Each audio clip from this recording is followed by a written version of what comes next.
시간 하나님을 경외하는 마음으로 자리에서 일어서시겠습니다. 하나님이 오늘 우리에게 주시는 하나님의 말씀은 누가복음 18장 9절로 14절 말씀입니다. 제가 봉독하겠습니다. 또 자기를 의롭다고 믿고 다른 사람을 멸시하는 자들에게 이 비유로 말씀하시되 두 사람이 기도하러 성전에 올라가니 하나는 바리새인이요 하나는 세리라. 바리새인은 서서 따로 기도하여 이르되 하나님이여 나는 다른 사람들 곧 토색 불이 간음하는 자들과 같지 아니하고 이 세리와도 같지 아니함을 감사하나이다. 나는 일에 2번씩 금식하고 또 소득의 11조를 드리나이다 하고 세리는 멀리 서서 감히 눈을 들어 하늘을 쳐다보지도 못하고 다만 가슴을 치며 이르되 하나님이여 불쌍히 여기소서 나는 죄인이로소이다 하였느니라. 내가 너에게 이르노니 이에 저 바리새인이 아니고 이 사람이 의롭다 하심을 받고 그의 집으로 내려갔느니라. 무릇 자기를 높이는 자는 낮아지고 자기를 낮추는 자는 높아지리라 하시니라. 아멘. 하나님의 말씀입니다. 자리에 앉으시겠습니다. 성도님들, 우리 오늘은 우리 하나님께서 귀한 설교자를 보내주셨습니다. 우리 이스라엘 선교사님이신데요, 최요나 선교사님이십니다. 최요나 선교사님은 여러분 이스라엘 선교사님으로서 원래 이스라엘로 돌아가셔야 되는데 하나님이 우리 한국교회 가운데 선교사님 통해서 주실 메시지가 있습니다. 여러분, 제가 목사이기 때문에 아는데요, 목사도 하나님께 받은 말씀을 전하는 그런 메시지를 받은 이가 있습니다. 우리 최원환 선교사님에게 하나님이 주신 말씀이 있습니다. 이 말씀은 지금 우리 평신도들뿐만 아니라 우리 목회자, 선교사, 특별히 한국교회에게 너무도 꼭 필요한 말씀인데요. 그래서 우리 교회 금요성예배 때 몇 번 오셔서 매번 오실 때마다 귀한 은혜의 통로가 되게 하셨습니다. 자, 우리 최원환 선교사님 여러분 나오셔서 말씀 전해 주실 텐데요, 먼저는 선교사님을 통해서 우리에게 말씀을 주실 우리 주님께 감사하는 마음으로, 그리고 또 선교사님 또 말씀 전해 주신 것에 대해서 감사하는 마음으로 박수로 환영하겠습니다. 감사합니다.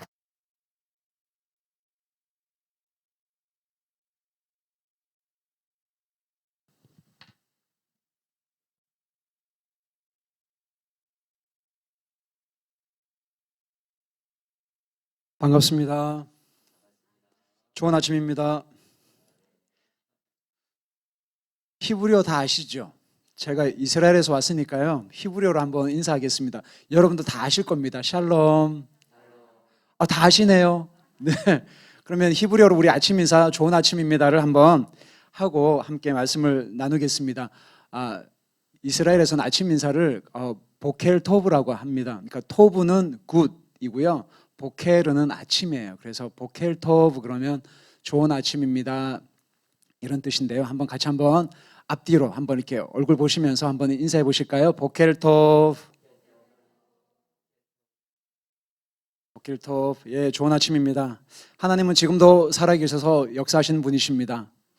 2020년 저희 가족을 잠깐 먼저 소개를 하고 오늘 함께 말씀을 나누고 싶습니다. 앞에 목사님께서도 잠깐 언급하셨는데요, 이스라엘 선교사가 한국에 있으면 안 되죠. 아멘이시죠? 예. 그래서 아직까지 이스라엘에 못 들어가고 한국에 있습니다. 2020년 2월 달에 저희 아들이 그때 한국에 이제 혼자 이렇게 있어서 방학을 맞이해서 학교에서 있다가 한국에 이제 홀로 서기를 하고 있는 아들을 보러 방학을 맞이해서 잠깐 왔었습니다. 그때 신천지로 인해서 코로나 사태가 막 터지고 이제 그러니까 문제가 생겼잖아요. 그래서 2월 22일 날 그 오후 비행기로 이스라엘로 다시 갔습니다. 이렇게 갔는데 도착하기 1시간 반 전에 이스라엘 외무부로부터 오늘 밤부터 한국에서 오는 모든 비행기 입국을 금지를 받았습니다. 알고 계시죠? 네, 그거 지금도 인터넷에 검색을 하면 그게 아마 그 사건이 아마 그때 크게 회자가 돼서 뉴스에 나오고 그때 아마 조금 시끄러웠습니다. 왜냐하면 아무런 일방적인 그 언급 없이 그냥 일방적으로 그냥 통보를 한 거예요. 2월 20일 날 갔으면 입국을 했을 겁니다. 근데 22일 가는 바람에 아직까지 이스라엘에 못 들어가고 있습니다. 그래서 가긴 갔지만 비행기에서 못 내리고 저희 딸과 저희 아내는 이스라엘에 있고 저랑 아들은 내리지 못하고 그 비행기 승객 170여 명의 승객들은 내리지를 못하고 다시 그 비행기로 다시 한국으로 회항하게 된 그런 사건이 있었습니다. 그렇게 해서 가족들과 이스라엘에서 한 5, 6개월 정도 이제 헤어져 있었고요. 그리고 아내랑 딸은 이제 학교에 이제 저희 딸이 학교 졸업을 하고 한국에 이제 결국은 나오게 되었습니다. 나왔지만 가족이 같이 있을 수가 없어서 한국에서 거의 한 11개월 동안 아들은 대구에, 저는 성남에, 그리고 저희 아내하고 딸은 용인에 있으면서 그렇게 이제 하나님께서 그렇게 있도록 하셨습니다. 이스라엘에 갔지만 내리지 못하고 다시 한국에 나올 때 비행기 안에서 어떤 기도를 했냐면, 하나님, 제가 이스라엘 선교사인데 이스라엘 선교사가 이스라엘에 가서 선교 활동해야 되고 사역을 해야 되는데 제가 왜 한국에 가야 됩니까? 여러분 요나 선지서 아시죠? 요나 선지자가 니느웨에 가서 그 당시 아수르의 수도였던 니느웨에 가서 회개의 메시지를 외쳤잖아요. 그때 비행기에서 하나님이 저에게 주셨던 말씀이 뭐냐면, 너에게 지금 니느웨는 한국이라는 거예요. 그래서 이스라엘에서, 그리고 내가 너에게 개인적으로 너에게 이야기하고 있는 이 말씀을, 이 메시지를 너가 방문하는 교회에 가서 나누라는 그런 마음을 주셔서 아직까지 하나님께서 이스라엘에 갈 수 있는 그 길을 막으시고 아직까지 지금 이렇게 한국에 머물면서 이렇게 방문하는 교회마다 가서 하나님이 주시는 메시지를 지금 나누고 있습니다. 아멘. 여러분 교회표 한번 읽어보실까요? 시작. 아멘. 회개하는 일을 하나님은 회복케 하십니다. 회개하는 교회에 하나님은 반드시 부흥을 주십니다. 성령의 부흥을 달라고 기도를 안 해도 회개하면, 하나님을 두려워하고 경외하는 마음을 회복하게 되면 하나님은 그 교회에, 그 개인에게, 그리고 그 가정에게 하나님은 반드시 성령의 부흥을 허락을 하십니다. 전 개인적으로 영화를 통해서 은혜를 받은 몇 개의 작품이 있는데 그 중에 한 작품을 소개해 드리면서 오늘 말씀을 함께 나누고 싶습니다. 라디오가 발명된 이후에 가장 많이 플레이가 되고요, 전 세계 수백만 명의 가슴을 적신 20세기의 가장 위대한 음악이라고 합니다. 죄송합니다, 미스터 트롯은 아닙니다. 1999년 발표 이후에 2003년부터 2004년까지 빌보드 어덜트 컨템포러리 차트 5위를 했고요, 2017년 빌보드 CCM 디지털 음원 판매 1위를 했고, 2018년도 빌보드 차트 CCM 음원 1위를 하는 등 오늘까지 끊임없는 사랑을 받고 있는 곡입니다. 어떤 곡인지 혹시 아시는 분 계세요? 네? 없으시군요. 이 영화 속에 등장하는 실제 주인공이 이름이 바트 밀라드라는 분이고요, 이 밴드 이름이 멀시 미라고 하는 밴드입니다. 멀시 미가 이게 무슨 뜻이죠? 멀시 미, 오늘 읽었던 말씀에 나옵니다. 나를 긍휼히 여기소서. 이 밴드의 이름이 멀시미인데요, 이 기독교 CCM 밴드 이 멀시미는 빌보드와 그래미 어워즈에 수차례 노미네이트되고 시대를 초월한 위대한 밴드로 인정을 받고 있는 그룹입니다. 그래서 이 분이 쓴 곡이 있는데 이 곡을 잠깐 같이 듣고 함께 말씀을 나누겠습니다. 이 곡 이름은 I Can Only Imagine이라는 곡입니다.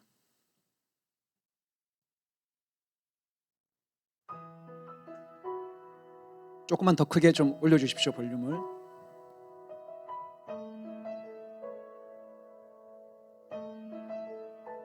I can only imagine what it will be like when I walk by your side.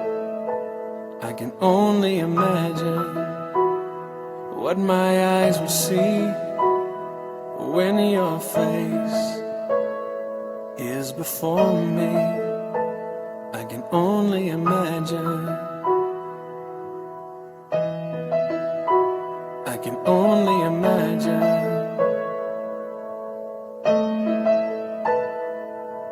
Surrounded by your glory, what will my heart feel? Will I dance for you, Jesus? Or in awe of you be still? Will I stand in your presence? To my knees or will I fall? Will I sing hallelujah? Will I be able to speak at all? I can only imagine. I can only imagine. I can only imagine when that day comes, when I find myself standing inside. I can only imagine when all I would do is forever, forever worship you. I can only imagine. Only imagine. Surrounded by your glory, wanna will my heart feel. Will I dance for you, Jesus? Or in all of you be still? Will I stand in your presence? Or to my knees, or will I fall? Will I sing hallelujah? Will I be able to speak at all? I can only imagine. Yeah, I can only imagine. Yeah, surrounded by your glory, wonder will my heart feel? Will I dance for you, Jesus? Or in all of you be still? Will I stand in your presence? Or to my knees, or will I fall? Will I sing hallelujah? Will I be able to speak it all? I can only imagine. I can only imagine. I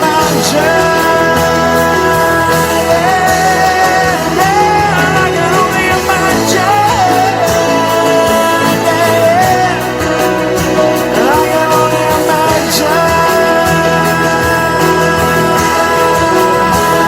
can only imagine. I can only imagine. I can only imagine. I can only imagine when all I would do is forever, forever worship you.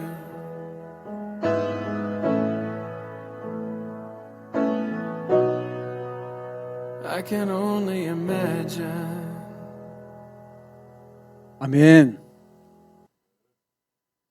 이 I Can Only Image라는 이 곡이 2018년도 3월에 이걸 타이틀로 해가지고 이제 영화로 나온 것이 2018년도 3월입니다. 혹시 안 보신 분들이 있다면 꼭 이 영화를 한번 보셨으면 좋겠습니다. 이 밴드를 이끌고 있는 리더 보컬 이름이 아까 말씀드린 바트 밀라드라고 하는 분입니다. 지금도 활발하게 활동을 하고 계시는데 이 분의 삶을 영화로 만든 거예요. I Can Only Imagine라고 하는 거예요. 이 바트 밀라드는 어릴 때부터 아버지의 폭행과 폭언과 학대의 아픔을 가진 사람이었습니다. 부모의 이혼과 상처로 인해서 정말 힘겨운 삶을 살았던 자신에게 있어서 유일한 탈출구가 바로 음악이었다라고 합니다.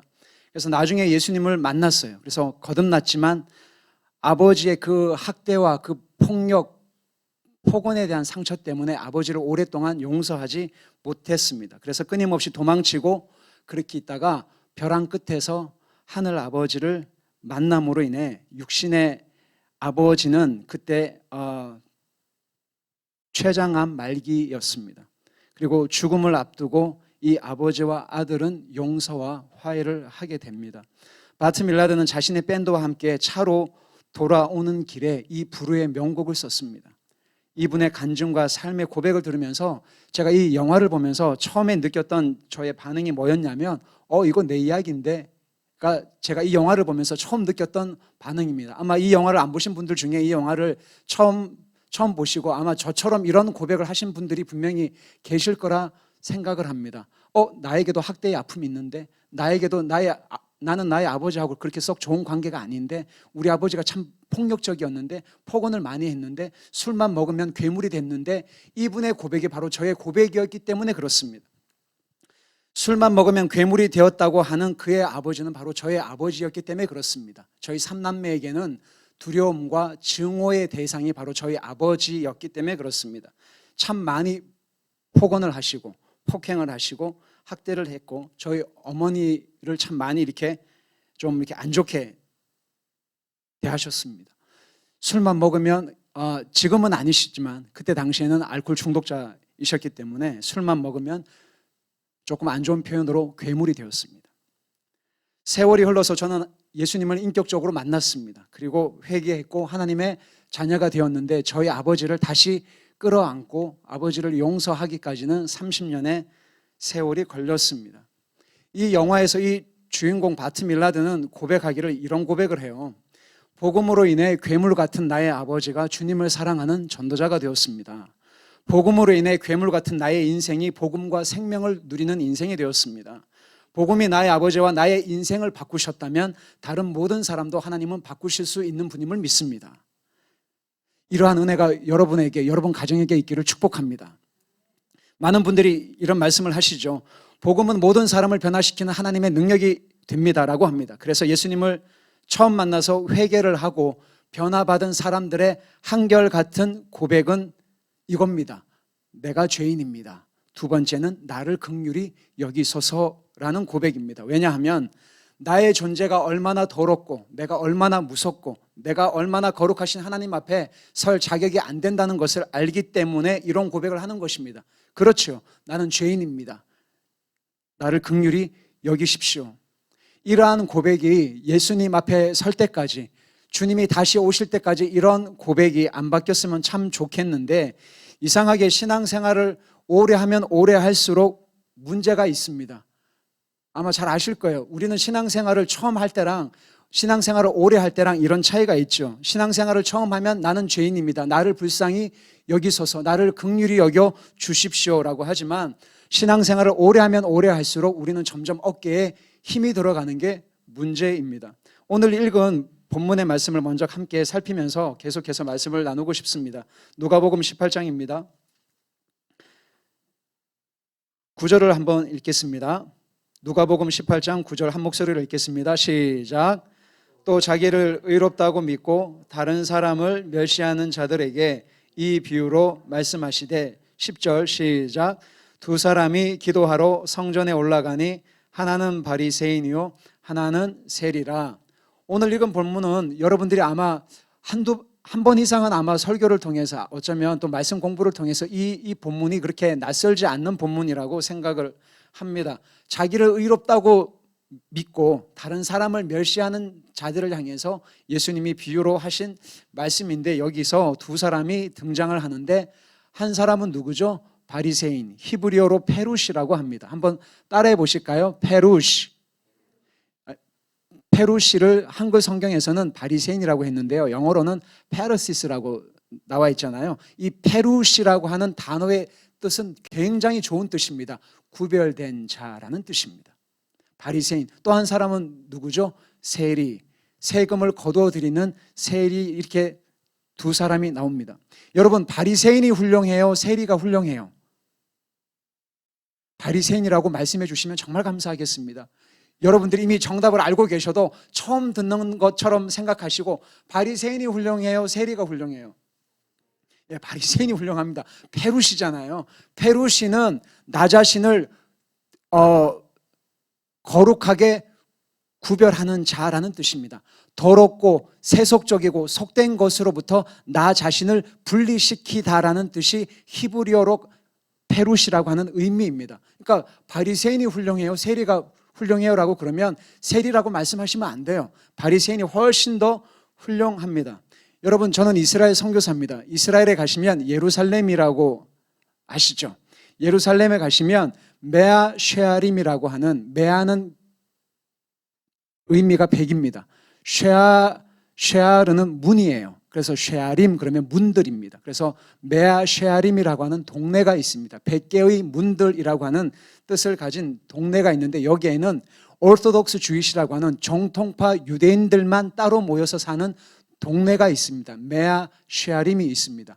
여기에는 안식일날 함부로 아무것도 모르고 그냥 성지 순례를 오신 분들 중에 구경하러 간다고, 이스라엘은 안식일이 금요일 해질 때부터 토요일 날 해질 때까지를 샤밧이라 그럽니다. 안식일이라고 하는데, 안식일 날 아무것도 모르고 이 메아 쉐아림 동네에 들어가시면 큰일 납니다. 돌에 맞습니다.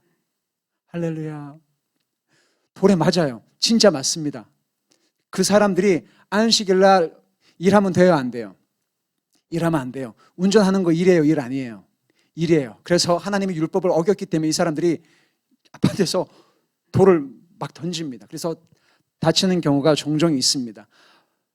오늘날로 말씀드리면 바리새인은 세리보다 훨씬 더 훌륭합니다. 하나님의 율법을 문자 그대로 지키려고 했던 사람이 바리새인이었기 때문에, 페루시였기 때문에 세리보다 훨씬 더 훌륭한 사람입니다. 그에 반해 세리는 로마의 통치 하에 자신의 백성들에게 세금을 거둬들이는 그런 일을 했던 사람이었기 때문에 부역자 혹은 반역자, 배신자, 그래서 그들이 하는 일로 인해서 자신의 동족 유대인들에게 원망과 조롱과 무시를 많이 받았던 사람들이 바로 세리였습니다. 그런데 이 두 사람이 기도하러 성전에 올라갑니다. 여러분에게 질문 드릴게요. 여러분은 이 두 사람 중에 누가 성전에 올라가서 기도할 자격이 된다고 생각하십니까? 1번 바리새인, 2번 세리, 3번 포도나무 교회 성도. 몇 번요? 이렇게 열렬하게 호응해 주셔서 너무 감사해요. 네. 1번 바리새인, 2번 세리, 3번 포도나무 교회 성도. 여러분들은 포도나무 교회 성도라고 생각을 하시는군요. 여러분 정말 축복합니다. 여러분은 이 두 사람 중에 만약에 바리새인과 세리만 딱 봤을 때 누가 성전에 올라가서 기도할 자격이 된다고 생각하세요? 네? 세리라고 하면 안 된다니까요. 여러분들은 이미 지금 정답을 알고 계시는 거예요. 이 말씀도 많이 알고 설교도 많이 들으셨기 때문에 그 틀 안에서 제 설교를 이해하시면 안 돼요. 그러니까 처음 듣는 것처럼 생각을 해보세요. 바리새인은 페루시라고요. 자신을 거룩하게 구별지어서 살겠다고 결심한 사람이 페루시예요. 바리새인이기 때문에 기도할 자격이 되는 사람은 세리라고 생각하시면 안 됩니다. 바리새인입니다. 여러분은 이 두 사람 중에 누가 의롭다고 생각하세요? 네, 감사합니다. 네, 당연히 바리새인이죠. 구별된 자, 세속적인 것으로부터 자신을 나는 구별해서 이 더럽고 부정하고 세속적인 것으로부터 나 자신을 지킬 거야, 분리시킬 거야. 분리하다라는 뜻이 아까 뭐라고요? 페루시라고요. 바리새인이라고요. 그러니까 바리새인의 삶을 여러분들은 성경을 읽다 보면 이스라엘에서 살면은요, 정통파 유대인들의 삶을 볼 때마다 정말 감탄을 해요. 정말 감탄을 합니다. 바리새인 그러면 여러분들은 되게 이렇게 설교를 듣다 보면 이렇게 자꾸 이렇게 나쁜 인식들이 있잖아요. 바리새인들의 그 삶, 율법을 향한 그들의 열심을 보면 정말 존경하게 됩니다. 정말 대단한 사람들입니다. 유대인들은 13살이 되면 성인식이라는 걸 해요. 바 미츠바라고 하는 성인식을 합니다. 그 뜻은 뭐냐면 율법의 아들이란 뜻이에요. 그래서 13살이 되면 토라를 가지고 통곡의 벽에 가서 큰 행사를 합니다. 13살이 됐기 때문에 너가 이제 하나님 앞에 설 수 있는 나이가 됐고 이 말씀을 네가 읽고 사람들에게 가르칠 수 있는 나이가 됐다라고 공적으로 인정받는 나이가 13살입니다. 성인식이에요. 그게 유대인들이 지금도 지키는 성인식입니다. 한국이랑 많이 다르죠. 그 정도로 율법에 대해서 아주 특심 있는 사람들이 바리새인이었단 말입니다. 정말 대단한 사람인데 바리새인의 모습을 11절에 한번 읽겠습니다. 11절 시작.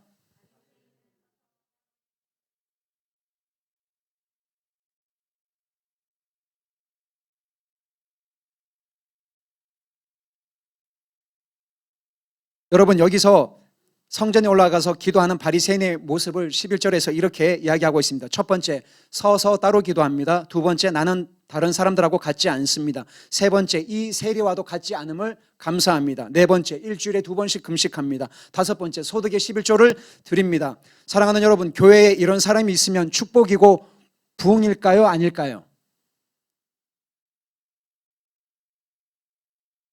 고개만 끄덕끄덕 하시고 말씀을 안 하시네요. 그죠? 네. 뭔가 함정이 있는 질문 같죠? 그죠? 따로 기도해요. 다른 사람들과 같지 않아요. 토색도 안 하고 불의도 안 하고 간음도 안 해요. 이 세리와도 같지 않아요. 일주일에 2번씩 금식해요.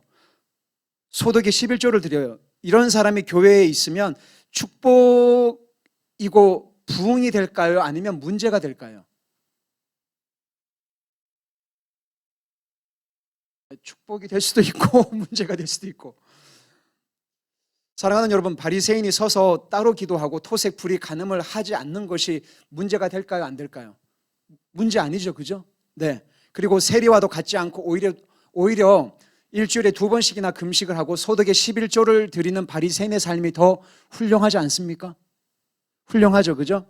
기도를 하지도 않고 토색하고 불의를 행하고 간음을 하는 사람들도 많고 금식을 하지 않는 사람들도 많고 소득의 11조도 하나님께 드리지 않는 죄인들보다 이렇게 종교적으로 바르고 착실하게 이렇게 신앙생활을 하는 바리새인이 하나님께 칭찬을 받는 게 당연해 보이는 것 같은데, 이런 사람이 천국에 가는 게 마땅할 것 같은데 왜 하나님은 이 사람에 대해서 문제를 제기를 하냐는 거죠. 왜 하나님은 이 바리새인의 모습을 보시고 의롭지 못하다고 책망을 하실까요? 훨씬 더 훌륭한 사람인데, 훨씬 더 바른 사람인데, 훨씬 더 하나님 앞에서 의로운 삶을 살아가고 있는 사람인데 왜 하나님은 이 사람 보고 너는 의롭지 못하다라고 이렇게 책망을 하실까요? 왜냐하면 이런 바리새인의 삶을 살고 있는 사람들이 한국 교회도 많기 때문에 그렇습니다. 왜냐하면 바리새인이 하나님 앞에 선보인 종교적 무기는 뭐냐면 내 의였기 때문에 그렇습니다. 내 의. 하나님, 나는 이 세리와 같지 않아요. 저의 신앙생활은 이런 집사님 수준이 아니에요. 저 성경 1년에 100독해요. 저 40일 금식 여러 번 했었어요. 저 옛날에 이런 사람이었어요. 저는 이 교회와 수준이 안 맞아요. 저 이런 사람이에요. 누구를 계속적으로 얘기하죠? 내가 얼마나 대단한 사람인지. 그죠? 이것을 자신의 의라고 얘기합니다. 바리새인의 문제가 여기에 있었어요. 나는 다르다 이거예요. 나는 이 사람과 다르다 이거예요. 나는 잘한다 이거예요. 철저히 나 중심적으로 얘기합니다. 나는 달라요. 나는 이 세리와 같은 죄인이 아니에요. 나는 당신 앞에 설 자격이 돼요. 이것이 바리새인의 문제였습니다. 왜? 일주일에 2번씩 금식하고 소득의 11조를 드리는 나의 종교적 행위는 이 세리보다 훨씬 낫기 때문에 나는 하나님 앞에 설 자격이 된다라고 스스로 생각을 했던 것입니다. 이것이 바리새인이 안고 있었던 결정적 실수였습니다. 나는 나의 신앙생활을 보면 나의 남편하고 달라. 내 와이프랑 달라. 우리 교회는 달라. 저 교회랑 달라. 우리 목사님은 저 목사님과 달라. 우리 집안은 당신의 집안이랑 달라. 나는 달라. 이렇게 생각하고 신앙생활 하는 분들이 교회에 참 많이 있습니다. 예수님을 처음 만났을 때 회개하죠. 그죠? 회개하고 천부의 의지 없어서 손들고 오지만 신앙생활을 하면 할수록 잘 안 들잖아요. 그죠? 왜냐하면 어깨에 힘이 자꾸 들어갑니다. 성경을 알면 알수록, 아는 지식이 쌓이면 쌓일수록, 신앙생활을 5년, 10년, 20년, 30년 하면 할수록 천부의 의지 없어서 손들고 옵니다가 잘 안 됩니다. 처음에는 세리와 같은 가난한 심령, 안타까운 심령, 정말 가슴을 찢는 죄인이고 하나님 나를 긍휼히 여겨달라는 그런 마음으로 나와왔는데 신앙생활을 하면 할수록 횟수가 지날수록 세리에서 점점점 바리새인이 되어가요. 희한하게. 반면에 세리의 모습을 한번 보십시오. 세리의 모습을 한번 보십시오. 13절입니다. 13절 함께 읽겠습니다. 시작.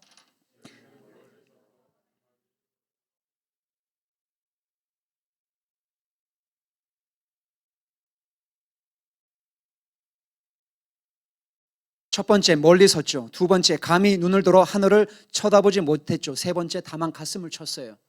왜 그랬을까요? 금식하지 않아서요? 아니요. 헌금 안 해서요? 아니요.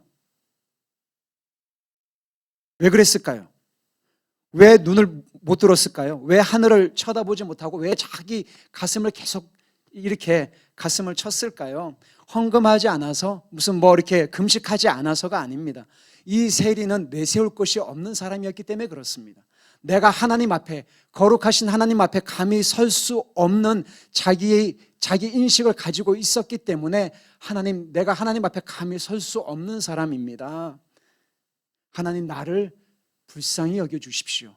Mercy me. 나를 긍휼히 여겨주십시오. 나는 죄인입니다. 하나님이 나를 안 받아주시면 내가 갈 데가 없습니다. 이런 고백을 세리가 했다라는 것입니다. 저는 이 신앙 고백이 세상에서 가장 아름다운 고백이라고 믿습니다. 이 고백이 여러분들 평생의 삶의 고백이 되기를 축복합니다. 예수님을 처음 만나고 눈물을 흘리고 구원의 감격 가운데 이런 고백들은 누구나 다 하시죠. 그런데 참 아이러니하죠. 신앙생활을 오래 하고 20년, 30년 뒤에 이런 고백을 동일하게 하는 사람들이 그렇게 많지 않습니다. 여러분들은 처음도 세리와 같은 가난한 심령, 하나님 앞에서 나중에 설 때도 세리와 같은 가난한 심령으로 설 수 있기를 축복합니다. 왜 우리는 가난한 심령으로 하나님 앞에 나오지 못하고 신앙생활을 오래 하면 할수록 이 바리새인의 영성을 자꾸 가지고 나오려고 할까요? 저는 개인적으로 가끔 이제 예수 믿는 사람들이 무서울 때가 있습니다. 어느 지역에 갔는데요. 그 지역을 이야기하면 좀 신뢰가 될 것 같아서 그 교회에 거의 신앙생활을 30년 넘게 하신 그 교회의 원로 장로님을 만나 뵙게 되었습니다. 그래서 이렇게 앉아 있는데 그분이 저쪽에서 이제 오시는 거예요. 그래서 인사하려고 이렇게 일어났습니다. 이렇게 멀리서 딱 이렇게 얼굴을 딱 뵀어요. 이렇게 뵀는데 알았습니다. 정말 무서운 분이구나. 어떻게 알 수 있죠? 그 사람의 얼굴을 보면 그 사람의 인생이 나온다고 하잖아요. 정말 무서운 분이구나. 뱀을 보는 것 같았어요. 아주 노련하고 처세술에 아주 능하고 그리고 아주 그 사람의 그 눈빛을 보면 이 사람을 이렇게 사람의 마음을 이렇게 흔들면서 자기가 원하는 쪽으로 그 사람의 마음을 훔치려고 하는 것 같은 그런 그 장로님의 모습을 보면서 근데 주변에서 하시는 말씀들이 뭐냐면 교회를 너무나 사랑하시는 분, 신앙생활을 오래 하시는 분, 선교사님 정말 독실하신 분이세요. 여러분 가운데 혹시 독실한 분들 있으시죠? 없으세요? 저는 특별히 신앙적으로 열심히 아주 특심인 분들을 이렇게 만나 뵐 때가 있는데 그런 분들을 뵐 때마다 참 공통적인 특징들이 있는데요. 정말 독실하시더라고요. 그냥 일반적인 그 열심이 아니라 독실하세요. 독실하세요. 정말 신앙생활을 얼마나 열심히 하는지 선교사님 이분은 교회밖에 몰라요. 성경을 얼마나 열심히 읽고 묵상하시는지 가정도 모르고요. 그냥 오직 예수, 오직 그냥 하나님 그분밖에 모르고요. 새벽 예배, 수요 예배, 금요 예배 정말 신앙생활 독실하게 하시는 분이세요. 정말 믿음이 너무 좋으세요. 정말 독실하세요. 그런데 그분들에게 신앙생활을 너무 독실하게 하셔서 그런지 모르겠는데 독이 있더라고요. 정말 독실하세요. 그러세요? 네. 근데 말씀하시는 거 보면 독이 있으시더라고요. 아무 조건 없이 은혜로 구원을 받았다고 고백을 하시는데 구원받고 난 이후에는 겉모습으로 참 판단을 우리가 많이 합니다. 여러분 아마 요즘에는 코로나 사태 때문에 잘 해외로 못 나가시지만 예전에는 90년대, 2000년대만 하더라도 많은 목사님들이 해외에 나가서 학위 따려고 외국 유학을 참 많이 갔습니다. 왜 가실까요? 학위 따려고요? 왜 학위를 따려고 하실까요? 왜 석사, 박사, 왜 이런 학위에 목매어서 그렇게 외국에 유학을 많이 가실까요? 쉬고 싶어서? 아니요. 그 학위가 있어야만 내가 인정을 받기 때문에 그래서 학위를 따러 그렇게 많이들 갔습니다. 왜 우리는 아무 조건 없이 예수님이 나를 구원하셨다라고 그렇게 말은 하는데 주님의 긍휼을 경험하고 난 이후에는 상대방에 대해서, 나의 남편에 대해서, 아내에 대해서, 성도들에 대해서, 나의 지체들에 대해서 그렇게 겉모습으로 드러난 모습으로 그렇게 쉽게 그렇게 이야기를 할까요? 긍휼 없는 심판을 왜 이렇게 함부로 이야기를 할까요? CGN TV에 안녕히 계세요 하나님이라고 하는 다큐멘터리가 있습니다. 혹시 안 보신 분들이 있다면 한 번쯤은 꼭 보셨으면 좋겠습니다. 안녕히 계세요 하나님. 교회에 잘 나왔던 아이들이 더 이상 안 나오겠다고 안녕히 계세요 하나님인 거예요. 그래서 이 PD님이 왜 이 아이들이, 왜 이 학생들이, 젊은이들이 교회에 잘 나왔던 아이들이 왜 더 이상 교회를 안 나올까? 그게 너무 궁금하잖아요. 그래서 인터뷰를 다 했어요. 그래서 우리가 교회를 떠난 진짜 이유를 그거를 보면서 참 마음이 많이 아팠습니다. 지금도 이런 아이들이 있을 것 같아요. 이 아이들이 교회 안에서 이런 얘기를 많이 들었답니다. 한번 여러분들은 혹시 이런 말씀을 하신 적은 없는지 한번 살펴보십시오. 너 같은 애는 하나님이 안 좋아해. 너 요즘 정신 못 차리네. 너는 지각하면 안 되지. 네가 뭐가 힘들어? 남자 만나러 교회 왔냐? 목사 딸이 그러면 안 되지. 이런 얘기를 저희 딸이 종종 들었거든요. 제가 이 부분을 딱 그거 할 때 정말 울컥하더라고요. 그래서 저희 딸은 예수 믿는 사람을 싫어해요. 목사 딸이 그러면 안 되지. 장학금 줄 테니까 다시 교회 와라. 네 잘못이야. 네 신앙은 가짜 같다. 기도는 무슨 기도냐? 그냥 시키는 봉사나 해. 너 같은 게 찬양팀 싱어냐? 너 교회 언제 옮길 거야? 빨리 결정해라. 교회라고 너 같은 사람을 무조건 받아줄 것 같니? 너가 믿음이 부족해서 그래. 이 말은 참 충격적인 말이죠. 넌 교회 와서는 안 되는 애야. 독실한 크리스찬이 이렇게 얘기했어요. 네 가정 문제 별거 아니야. 힘든 척 하지 마라. 이 얘기를 여러분들이 만약에 듣는다면 여러분은 교회 나오고 싶으세요? 안 나오고 싶으세요? 전 안 나갈 겁니다. 이 아이들이 눈물을 흘리면서 이 말을 포스트잇에다가 다 쓴 거예요. PD님, 저희들이 신앙생활 열심히 했습니다. 찬양팀 리더로 섬겼습니다. 근데 더 이상은 안 나가요.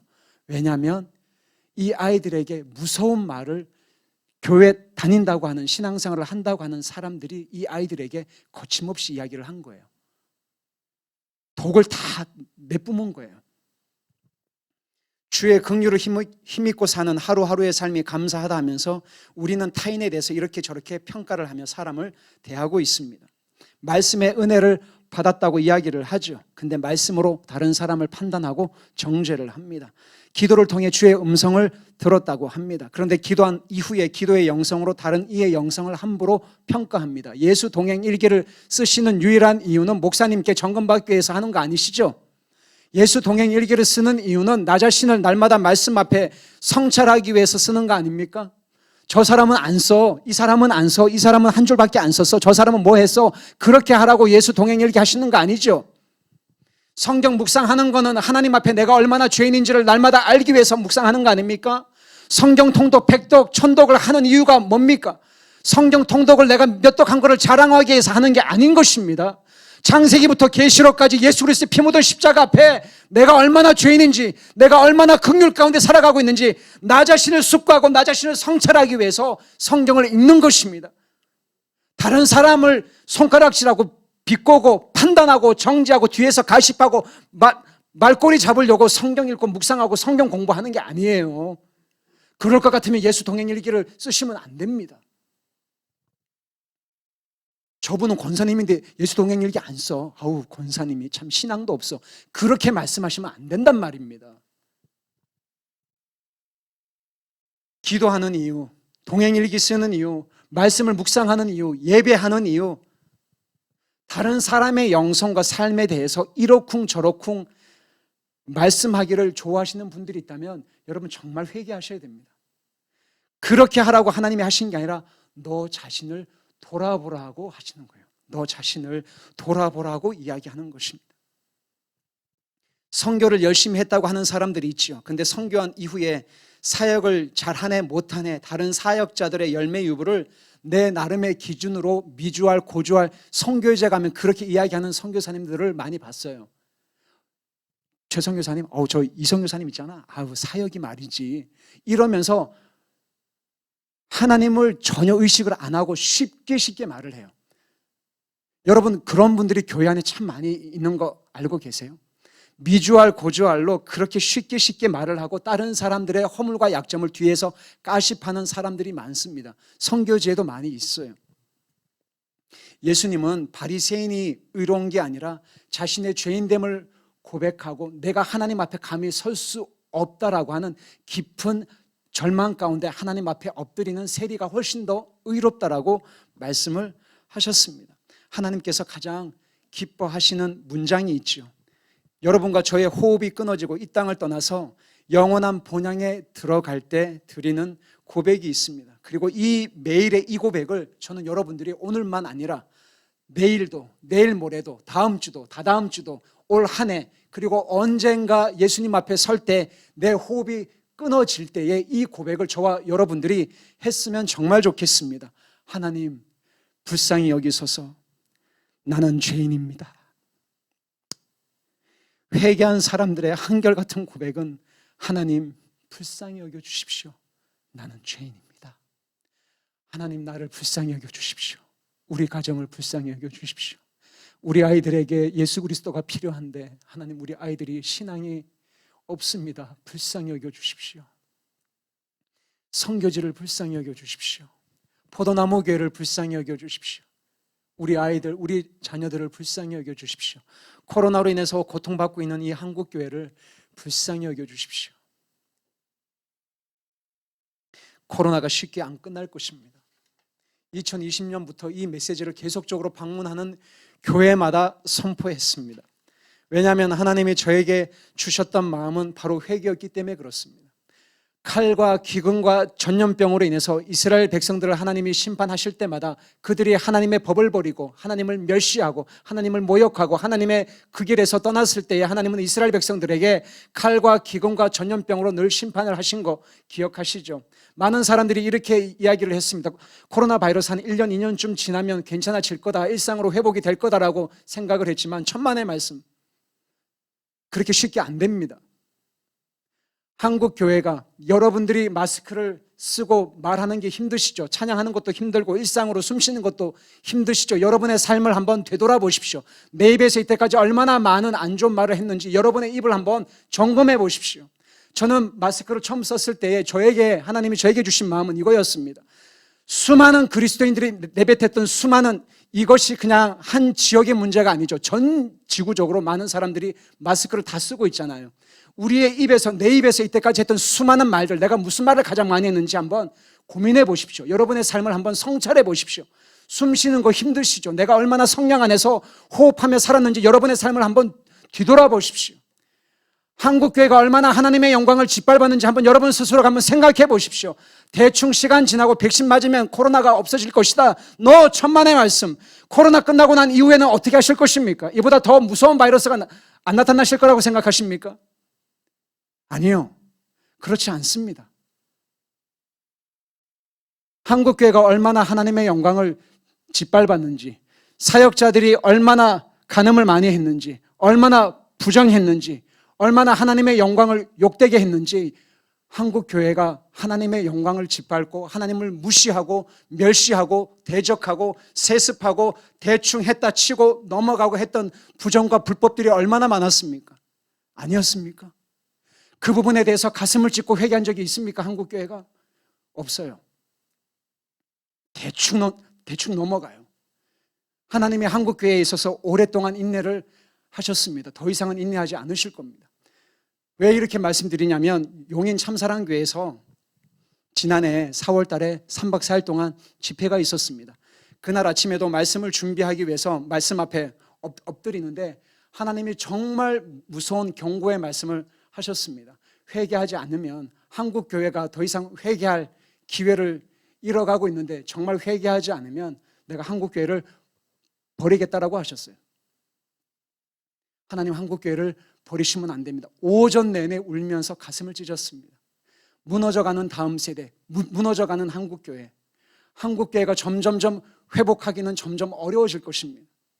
회개하지 않으면 한국교회가 살아날 가능성은 없을 것입니다. 사역자들뿐만 아니라 사역자, 목회자, 선교사 마찬가지입니다. 내가 내뱉었던 수많은 말들, 그리고 내가 해왔던 모든 삶의 영역에 있어서 하나님 앞에 회개해야 될 삶의 영역들이 얼마나 많은지 여러분들의 삶을 다시 한번 점검해 보시기를 축복합니다.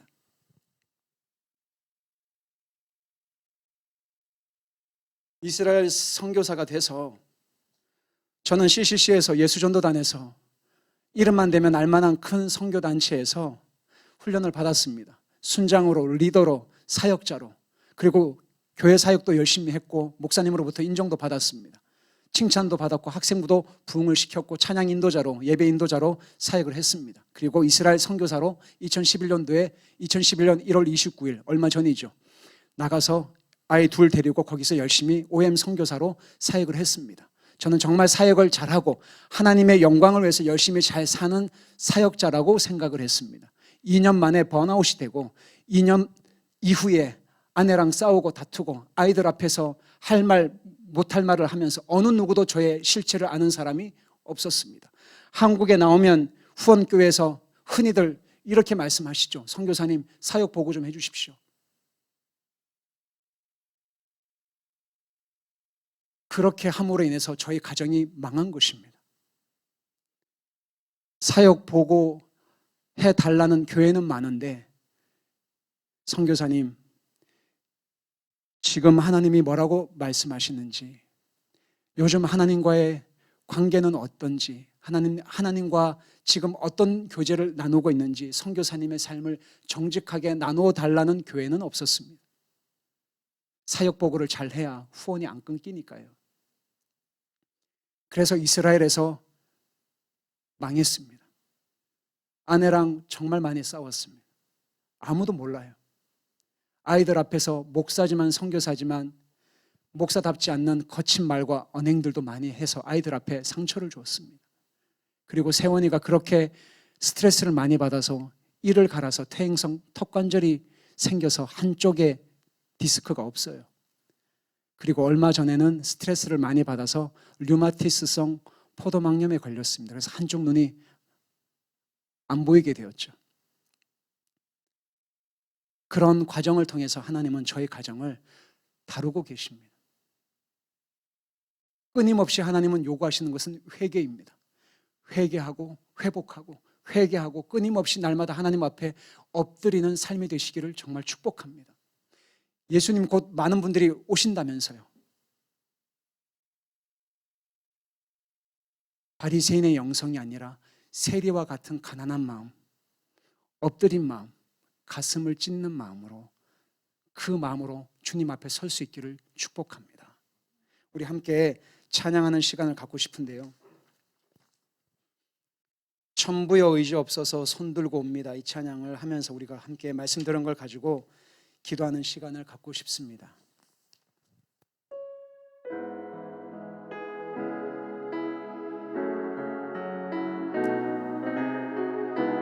앞에 불 좀 꺼주십시오. 천부여 의지 없어서 손 들고 옵니다. 주 나를 외면하시면 나 어디 가리까. 내 죄를 씻기 위하여 피 흘려 주시니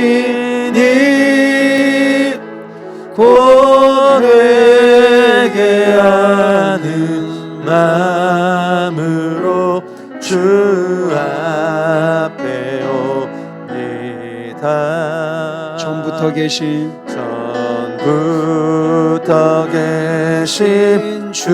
주께서 영주를 죄인은 보혈로 구해 주시니 그 사랑 한없네. 내 죄를 씻기 위하여 피 흘려 주시니 곧 회개하는 마음으로 주 앞에 옵니다. 나 예수 의지함으로 나 예수 의지함으로 큰 권능 받아서 주와 함께 구한 모든 것 늘 얻겠습니다. 내 죄를 씻 있기 위하여 피 흘려 주시니 곧 회개하는 마음으로 주 앞에 오리다. 사랑하는 여러분, 이 시간에 눈을 감고 함께 말씀 들은 걸 가지고 기도하는 시간을 갖고 싶은데요, 우리 이 시간에 한국교회를 위해서 먼저 같이 함께 기도하는 시간을 갖고 싶습니다. 그리고 무너진 다음 세대를 위해서 우리가 같이 함께 기도하고 싶습니다.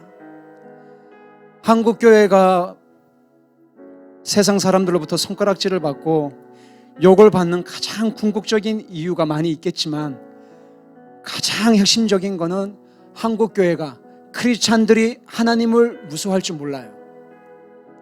하나님을 두려워하지 않습니다. 하나님을 두려워했다면 세습이 안 되겠죠. 하나님을 두려워했다면 교회 안에 음란과 간음 사건이 안 터지겠죠. 하나님을 두려워했다면 그렇게 일처리를 하지 않았겠죠.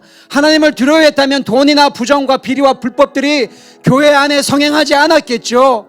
하나님을 얼마나 두려워하지 않았으면, 하나님을 얼마나 무서워하지 않았으면, 코로나 걸릴까봐 마스크 쓰고 손 세척하고 거리두기 하면서, 코로나 걸릴까봐는 그렇게 두려워하고 무서워하면서, 코로나보다도 더 무섭고 우리의 영혼육을 지옥의 선능이 멸하실 하나님을 두려워하지 않는 한국교회에 대해서 하나님이 한국교회 안에 회개하는 마음을 부어 주시옵소서. 우리 성도들 한 분 한 분의 삶 속에 하나님을 정말 두려워하는 마음을 부어 주시옵소서. 하나님을 경외하는 마음을 부어 주시옵소서. 하나님이 코로나 바이러스보다도 못하게 우리가 대할 때가 얼마나 많이 있습니까? 오미크론보다 못하게 우리가 하나님을 대할 때가 얼마나 많이 있습니까? 안 걸리려고 마스크 다 쓰고 손을 깨끗하게 다 씻고 그렇게 하시잖아요. 우리가 하나님을 그렇게 거룩하게, 그렇게 정결하게, 그렇게 하나님을 두려워하게, 하나님을 정말 의식하면서 살았던 적이 얼마나 있습니까? 그렇게 안 했기 때문에 한국교회가 지금 이렇게 세상 사람들로부터 욕을 받고 손가락질을 받고, 오히려 세상 사람들이 교회를 걱정하고 있습니다. 교회가 세상에 대해서 염려하고 기도하고 축복하고 해야 되는데 세상 사람들이 오히려 교회를 염려하고 있습니다. 빛으로 소금으로 역할을 못했기 때문에 세상 사람들로부터 짓밟히고 있는 것입니다. 우리는 구원받았기 때문에, 하나님은 한국교회를 사랑하기 때문에 하나님은 한국교회를 안 버리실 거야. 너 천만의 말씀. 하나님은 능히 한국교회를 버리실 수 있는 분이에요. 여러분이 구원받았다고 안심하시면 안 됩니다. 하나님이 이스라엘 백성들이, 우리는 성전이 있기 때문에 우리는 구원받았다 안심하고 있는 이스라엘 백성들을 향해서 에레미야에게 하나님 말씀하셨죠. 그 성전 무너질 거라고, 포로로 끌려갈 거라고. 하나님은 한국교회를 버리실 수 있는 분입니다. 촛대를 옮기실 수 있는 분이에요. 하나님을 무시하지 마십시오. 하나님을 정말 두려워하십시오. 하나님을 무서워하십시오. 하나님을 두려워하지 않는 사역자들을 위해서 기도해 주십시오. 하나님을 두려워하지 않는 대형교회 목회자들을 위해서 기도해 주십시오. 하나님을 정말 두려워해야 될 사역자들을 위해서 기도해 주십시오. 선교사들 안에 하나님을 정말 두려워하는 마음을 부어 주시옵소서. 한국교회 안에 회개의 영을 부어 주시옵소서. 정말 회개하는 마음을 우리 한 사람 한 사람에게 부어 주시옵소서. 하나님, 이 한국교회를 불쌍히 여겨 주시옵소서. 우리 이 시간에 함께 동성으로 주여 삼창하고 기도하며 나가겠습니다. 주여, 주여, 주여. 주님, 하나님 아버지, 이 시간에 하나님 함께 아버지 말씀을 나눴습니다. 하나님, 우리에게 정말 하나님을 참으로 두려워하는 마음을 부어주옵소서. 하나님을 경외하는 마음을 부어주시옵소서. 하나님 앞에 아버지 날마다 엎드리는 저희들의 삶이 되어줄 수 있도록 인도하여 주시옵소서. 우리가 얼마나 하나님의 영광을 가리웠는지, 하나님의 영광을 짓밟았는지, 우리의 마음대로, 우리의 뜻대로, 내가 하고 싶은 대로 그렇게 사역하며 하나님의 영광을 살아갔다고 거짓말하며 농락하며 하나님 아버지 살아왔던 모든 아버지 저희들의 악행들을 끊어 주시옵소서. 하나님 불쌍히 여겨 주시옵소서. 하나님의 인도를 받지도 않으면서 하나님의 인도를 받고 있고 하나님의 성령의 소리를 듣지도 않으면서 성령의 소리를 듣고 있다고 거짓말하며 하나님 아버지 무익한 거짓말을 의존하게 했던 저희들의 모든 아버지 연약함을 주님 용서해 주시옵소서.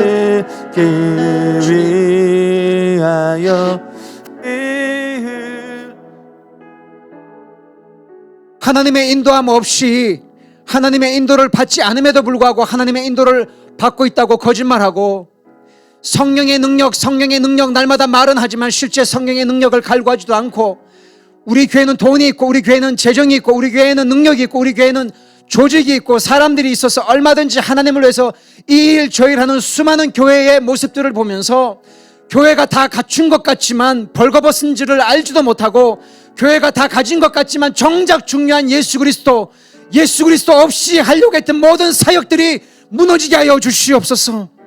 하나님 교회 안에 예수 그리스도를 다시 모시게 하여 주시옵소서. 예수님을 짓밟은 죄를 용서하여 주시옵소서. 예수님을 무시한 죄를 용서해 주시옵소서. 얼마나 하나님을 무서워하지 않으면 하나님을 두려워하지 않으면 내 맘대로 목회하고 내 뜻대로 하고 내가 원하는 대로 살아가는 수많은 크리스찬들이 있습니다. 하나님 우리 안에 정말 가슴을 찢는 회개하는 마음을 부어주십시오. 이렇게 살다가 지옥에 갈까 두렵습니다. 한국교회가 하나님의 영광을 짓밟았습니다. 세습을 거침없이 하고 있습니다. 많은 목회자들이 돈의 노예가 되고 있습니다.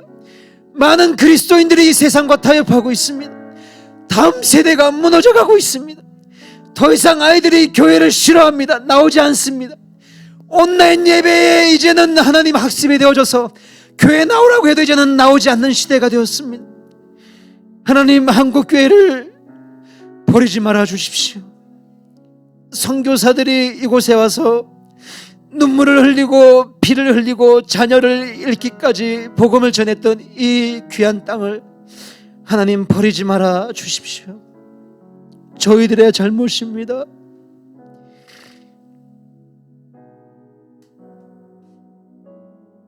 하나님 포도나무 교회에 회개하는 마음을 늘 부어주시기를 원하고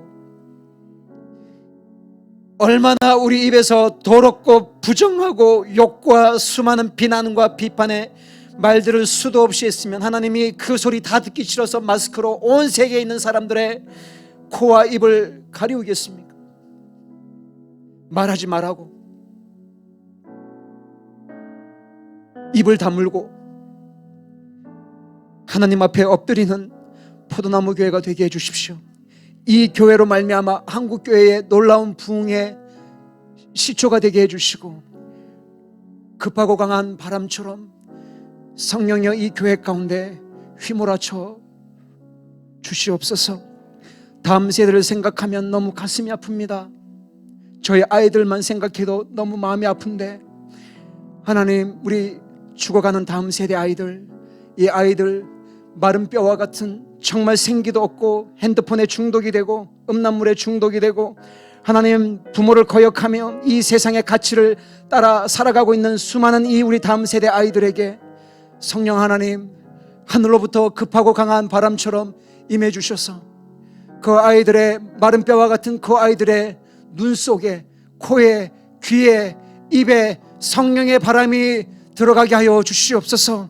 모든 심장과 근육과 세포와 조직과 마디마디마다 무너진 다음 세대들은 하나님의 군대로 일어날 주여다.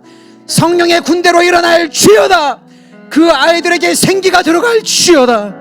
하나님 아버지 그래서 그 아이들이 다시 한번 다시 오실 예수 그리스도의 길 성령의 신부 예수 그리스도의 신부로 준비되어지는 정말 복된 다음 세대가 되게 하여 주시옵소서. 하나님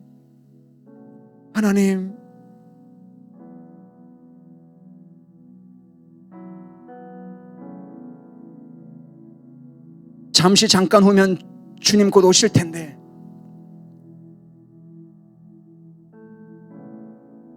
부끄럽지 않게 해주시고 착하고 충성된 종이라는 말을 듣게 해주시고 사역의 노예가 되지 않고 복음의 노예가 되게 해주시고 말씀에 날마다 매인 저희 모두의 삶이 되도록 축복하여 주시옵소서. 예수님의 이름으로 기도합니다. 우리 찬양 3절 한 번 더 하시고 축도함으로 마치겠습니다.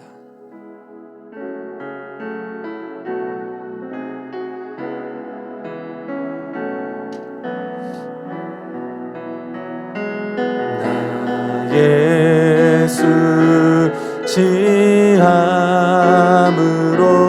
큰 권능 받아서 주님께 구한 모든 것 늘어겠습니다.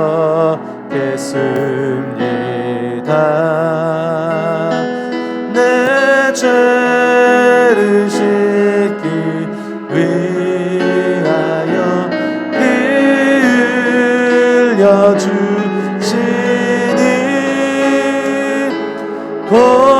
고에게 아는 마음으로 주 앞에 옵니다.